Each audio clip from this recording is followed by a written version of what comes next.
ceritakan kebesaran nama Tuhan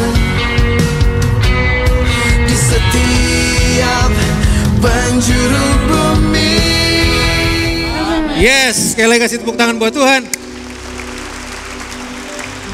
Good. Silakan duduk Bapak Ibu Saudara sekalian.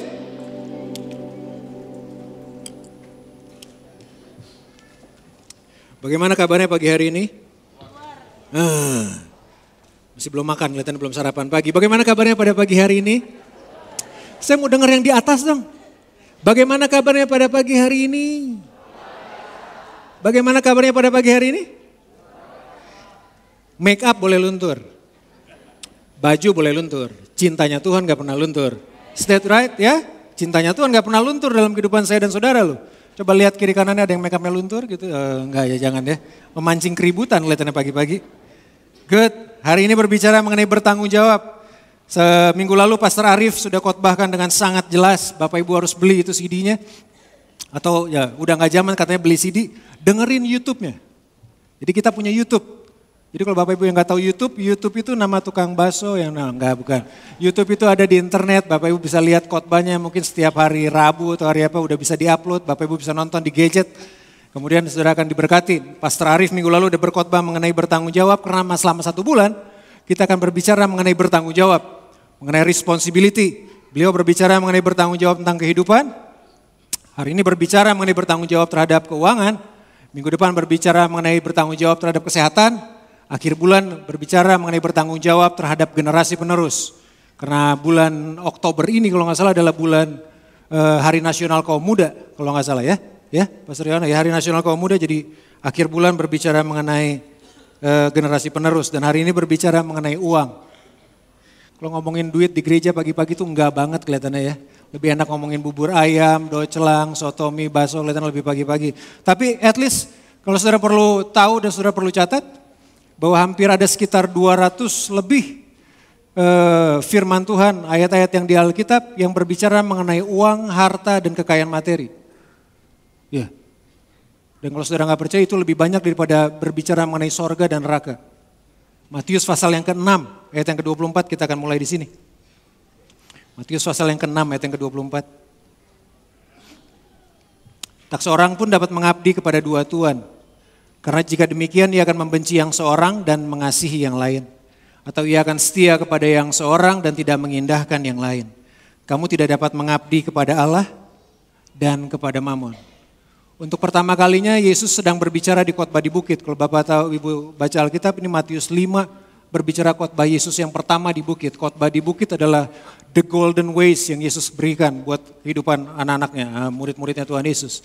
Dan salah satu yang menarik adalah muncul kata ini untuk pertama kali yang disebut dengan Mamon. Mamon cuma muncul 4 kali di Alkitab, Matius pasal yang ke-6, kemudian Lukas pasal yang ke-16. Kalau saudara mau catat, Bapak Ibu mau baca itu nanti. Nah, Mamon bukan sekedar bicara mengenai uang. Mamon adalah seorang dewa kekayaan dari bangsa Kasdim, dari kerajaan Babelonia. Jadi waktu Yesus yang menarik kalau Yesus sudah berbicara untuk pertama kalinya Yesus bicara khotbah di bukit, dia singgung juga masalah Mamon.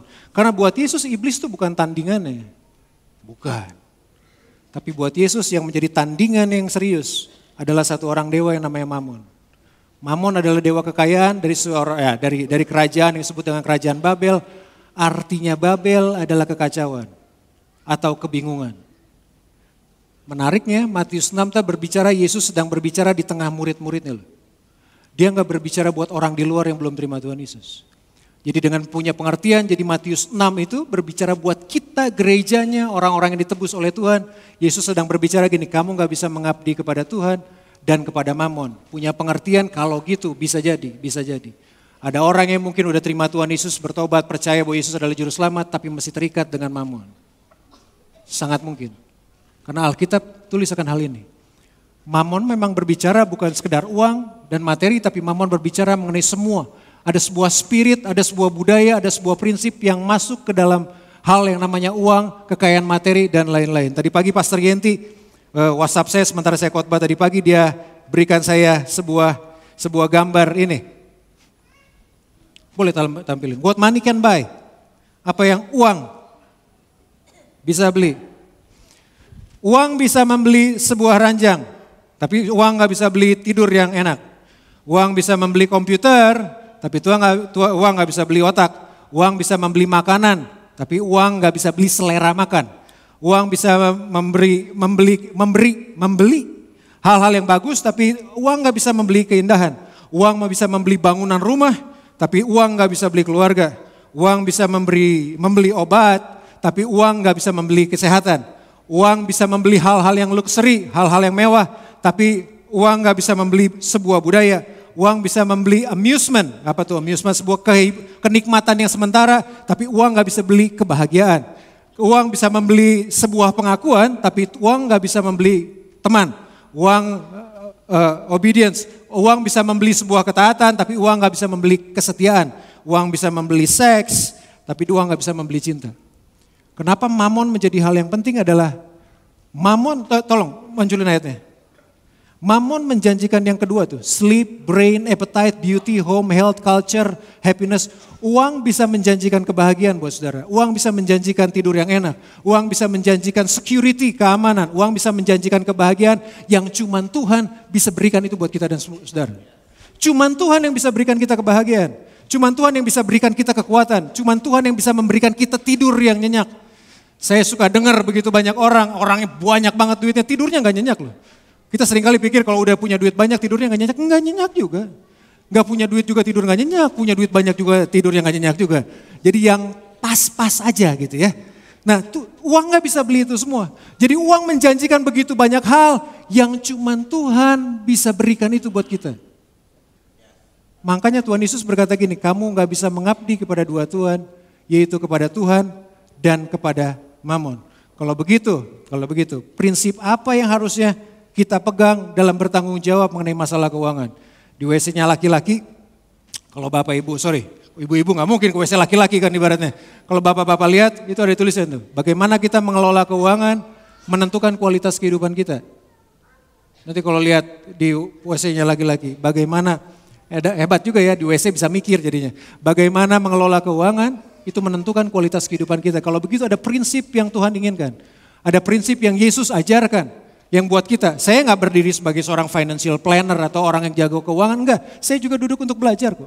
Sampai hari ini, dan saya yakin sampai ke depan saya akan tetap terus belajar akan hal ini. Dan yang ini mau saya sodorkan buat Bapak Ibu Saudara sekalian. Matius pasal yang ke-25, tema berbicara mengenai hari ini ayat yang ke-14.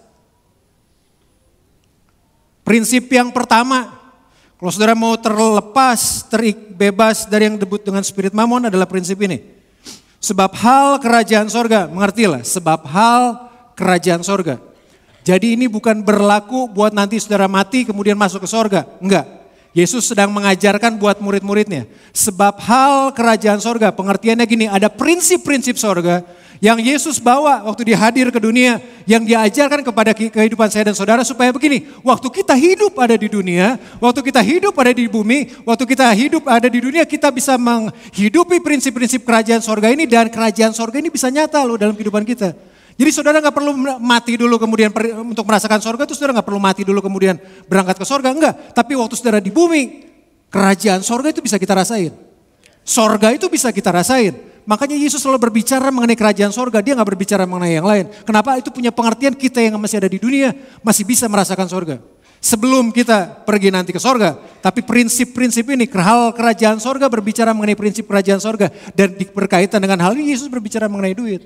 Sebab hal kerajaan sorga sama seperti seorang yang mau bepergian ke luar negeri, yang memanggil hamba-hambanya dan mempercayakan hartanya kepada mereka. Jangan dihilangin ayatnya kok. Sebab hal kerajaan sorga sama seperti seorang yang mau bepergian ke luar negeri, yang memanggil hamba-hambanya dan mempercayakan hartanya kepada mereka. Prinsip pertama yang saya dan saudara harus tahu bahwa kita bukan pemilik kehidupan.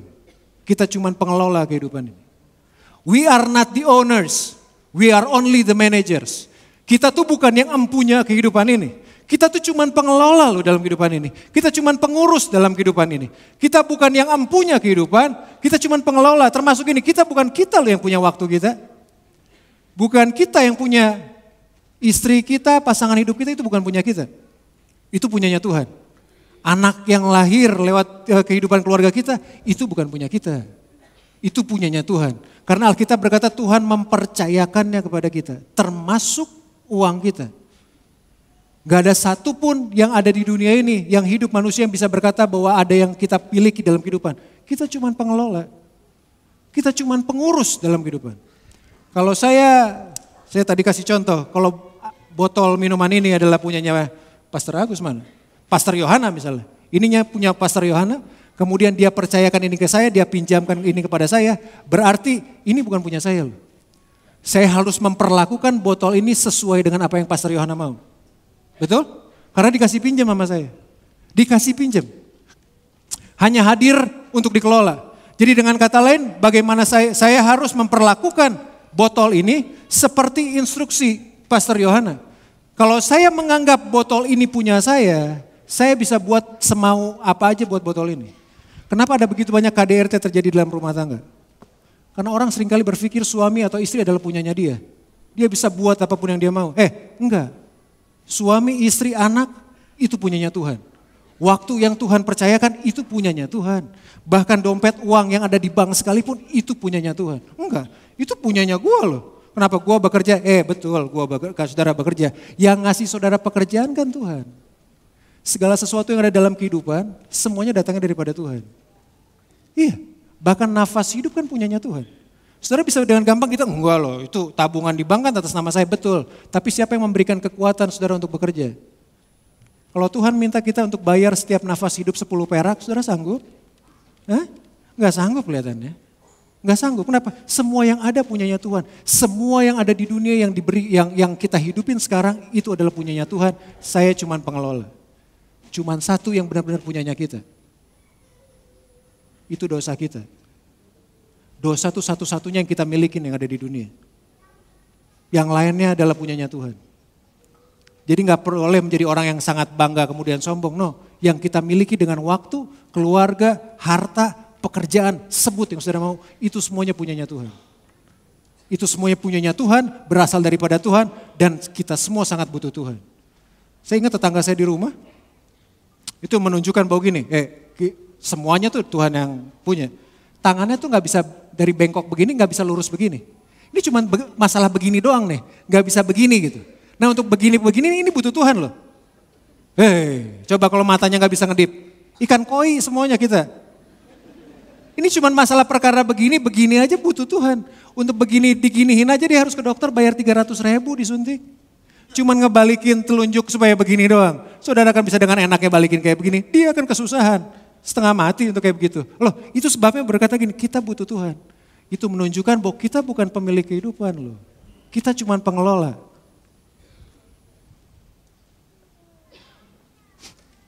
Roma 14 ayat yang ke-12. Roma 14 ayat yang ke-12. Demikianlah setiap orang di antara kita akan memberi pertanggungan jawab tentang dirinya sendiri kepada siapa?